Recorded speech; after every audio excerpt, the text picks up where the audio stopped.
Welcome to कनीज classes.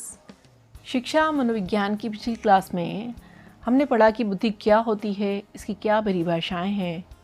इस class में हम बुद्धि के प्रकार मन में अध्ययन करेंगे। E.L. थॉर्नडाइक ने बुद्धि के 3 प्रकार बताए हैं और गैरेट ने इनका समर्थन किया है।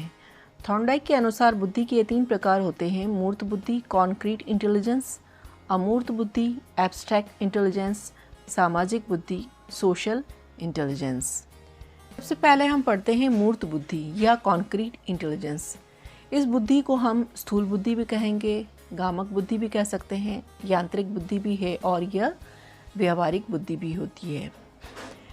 इस बुद्धि का संबंध मुख्यतः यंत्रों से होता है, मशीनों से होता है या ठोस वस्तुओं से, मूर्त सामग्री से या हाथ की कुशलता से इसका संबंध होता है।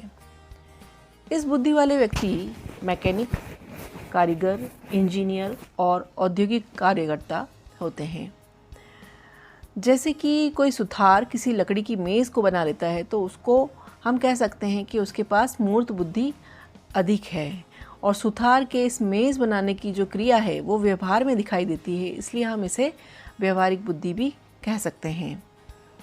व्यवहारिक बुद्धि एक बहुत ही महत्वपूर्ण प्रश्न इस पर आया हुआ है कि व्यवहारिक बुद्धि किसे कहते हैं, तो इसका उत्तर होगा कि मूर्त बुद्धि को हम व्यवहारिक बुद्धि कहते हैं।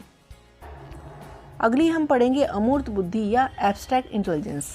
इसको हम कहेंगे सैद्धांतिक बुद्धि। यह बुद्धि अमूर्त बुद्धि के ठीक विपरीत होती है। इसमें व्यक्ति किसी ठोस वस्तु का सहारा नहीं लेता, वह अमूर्त चिंतन का सहारा इसमें लेता है। या हम यूँ कह सकते हैं कि ये ऐसी बौद्धिक योग्यता है जिसके अंदर व्यक्ति उच्च प्रकार की चिंतन क्षमता करता है, तर्क वितर्क करता है, शाब्दिक सांकेतिक समस्याओं का समाधान करता है। इसमें पुस्तकीय ज्ञान भी शामिल होता है। अमूर्त बुद्धि लिए हुए व्यक्ति कवि हो सकते हैं, वैज्ञानिक हो सकते हैं, दार्शनिक, साहित्यकार, चित्रकार, शिक्षक, लेखक, कलाकार इत्यादि हो सकते हैं। जैसे कि कोई चित्रकार अपनी कल्पना के आधार पर सुंदर सुंदर चित्र बना लेता है तो हम ये कह सकते हैं कि उसमें अमूर्त बुद्धि अधिक है। लुई टर्मन ने इस बुद्धि को बहुत ही महत्वपूर्ण बताया है। तीसरे प्रकार की बुद्धि E.L. थॉर्नडाइक ने बताई है सामाजिक बुद्धि या सोशल इंटेलिजेंस। वे योग्यताएं जिनका उपयोग कर व्यक्ति सामाजिक परिवेश के साथ समायोजन स्थापित करता है, अर्थात व्यक्ति आसानी से समाज में समायोजन स्थापित कर सकता है या आराम से समाज में अच्छी तरह से रह सकता है। इस प्रकार के व्यक्ति में सामाजिक बुद्धि अधिक होती है। इसका हम उदाहरण लेते हैं, जैसे कि समाज में सही ढंग से जीवन व्यतीत करने वाला व्यक्ति, कोई राजनेता, समाज सेवी और धर्मगुरु। वर्णन ने बुद्धि के 3 प्रकार बताए हैं: जैविक बुद्धि, मनोवैज्ञानिक बुद्धि और संक्रियात्मक बुद्धि।